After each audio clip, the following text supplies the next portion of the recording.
ఇందిరమ్మ జాగల కోసం వర్రి సర్కారు వేలం వెర్రి అంటూ ప్రధానమైన వార్త మనకు కనిపిస్తూ ఉంది. పేదల ఇండ్లకు భూమి లేదట కానీ వేలానికి మాత్రం వేల ఎకరాలు పెడుతోంది ప్రభుత్వం. ప్రభుత్వానికి సంబంధించిన భూములను వాస్తవానికి పేదల ఇళ్ల కోసం, ప్రభుత్వ మౌలిక సదుపాయాల కల్పన కోసం, విద్యాలయాలు అలాగే ఆసుపత్రుల నిర్మాణాల కోసం ఉపయోగించాలి. కానీ ఇప్పుడు హైదరాబాద్ నడిబొడ్డున ఉన్న కీలకమైన భూములను కూడా వేలం వేసి వాటి ద్వారా ఖజానా నింపుకునే ప్రయత్నం జరుగుతోందనే వార్త. ఇందిరమ్మ జాగల కోసం వర్రి అంటూ ఈ అంశం మనం చూస్తున్నాం. రాష్ట్రంలో డబుల్ బెడ్రూమ్ ఇళ్ల స్థలాల కోసం మంత్రుల కమిటీ ఏర్పాటు చేశారు.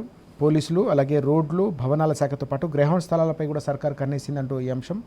పోలీస్ శాఖకు సంబంధించిన 100 ఎకరాల కేసరి పెట్టేందుకు కూడా ప్రయత్నం చేస్తున్నారు. మలక్పేట R&B 6 ఎకరాలు, నాంపల్లిలో మరో 4 ఎకరాలు, వేలం ద్వారా దాదాపు 30,000 కోట్లకు పైగా సమీకరణ చేయాలని చెప్పేసి రాష్ట్ర సర్కారు ప్రయత్నిస్తుందనే అంశం మనం చూస్తున్నాం. హైదరాబాద్ నడిబొడ్డున వాస్తవానికి అన్నిటికంటే విలువైంది భూమిని మనం సృష్టించలేం. ఆ భూమిని కాపాడుకోవడం, ముందు తరాలకు అందించడం అనేది ప్రభుత్వానికి సంబంధించిన ప్రధానమైన విధి కావాలి, ప్రాథమిక కర్తవ్యం కావాలి.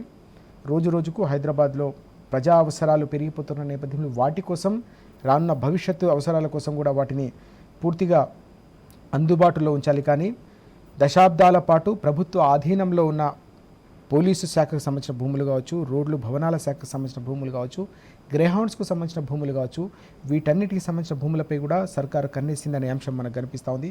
వీటిని అమ్మి దాదాపు 30,000 కోట్లకు పైగా సమకూర్చుకునే ఒక ప్రయత్నం, ప్రణాళిక నడుస్తుందనే అంశం మనకు కనిపిస్తూ ఉంది. దీనిపై ఎట్లాంటి పరిణామాలు ఉంటాయి, ఎలాంటి ప్రతిస్పందన ఉంటుందనేది మాత్రం వేచి చూడాల్సిన అవసరం కనిపిస్తుంది.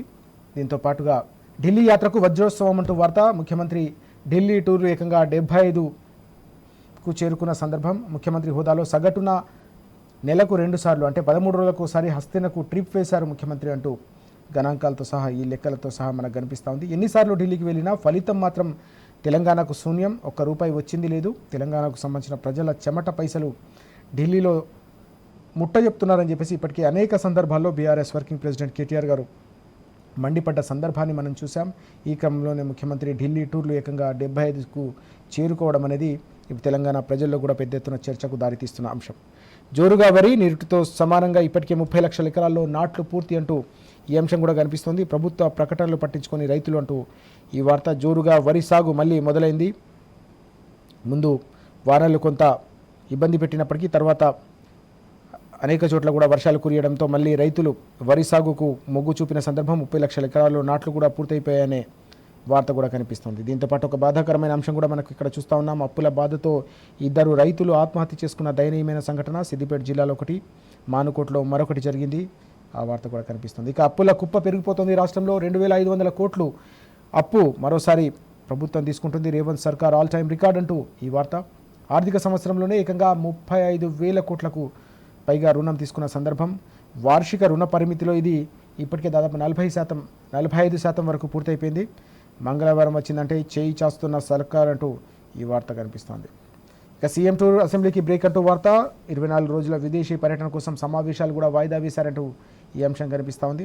ఇక మనం కలిసి కొట్లాడదాం, చనిపోయి సాధించేది ఏం లేదంటూ యువతకు ధైర్యం చెప్పారు కేటీఆర్ గారు. ఖమ్మం జిల్లాలో ఆత్మహత్యకు యత్నించిన నిరుద్యోగి వేణుకుమార్తో ఫోన్లో మాట్లాడారు, పరామర్శించారు, ధైర్యం చెప్పారు, భరోసానిచ్చారు, ఆత్మస్థైర్యాన్ని కల్పించే ప్రయత్నం చేశారు. వాస్తవానికి ప్రభుత్వం మనోనిబ్బరాన్ని కోల్పోతున్న నిరుద్యోగులకు అండగా నిలవాల్సింది పోయి పూర్తిగా వారిని అవమానిస్తుందంటూ ఇటీవల మనం చూసాం. ఏకంగా ముఖ్యమంత్రి చేసిన వ్యాఖ్యలతో నిరుద్యోగుల్లో నైరాశ్యం నెలకొంది. ఈ క్రమంలోనే ఎవరు కూడా ఇలాంటి విపరీత చర్యలకు పాల్పడవద్దని చెప్పేసి కేటీఆర్ గారు యువతకు భరోసానిచ్చారు. తప్పకుండా మరో 2 ఏళ్ళు పోరాటం చేద్దాం, తప్పకుండా వచ్చేది మళ్ళీ బీఆర్ఎస్ ప్రభుత్వమే. మన రాష్ట్రాన్ని మనం కాపాడుకుందాం, మన కొలువులను మనం సాధించుకుందాం. ఆత్మహత్యలతో సాధించింది ఏమీ లేదు. గత 60 ఏళ్లలో మనం కోల్పోయింది చాలు, నష్టపోయింది చాలు, పడ్డ కష్టాలు చాలు. ఇంకా కూడా యువత మనం కలిసి పోరాడాలి, సంఘటిత శక్తిలో ఉన్న బలాన్ని ఢిల్లీ పార్టీలకు చాటి చెప్పాలని చెప్పేసి కూడా ఈ సందర్భంగా కేటీఆర్ గారు పిలుపునిచ్చారు. ఆ కుటుంబానికి అండగా ఉంటామని కూడా భరోసానిచ్చారు.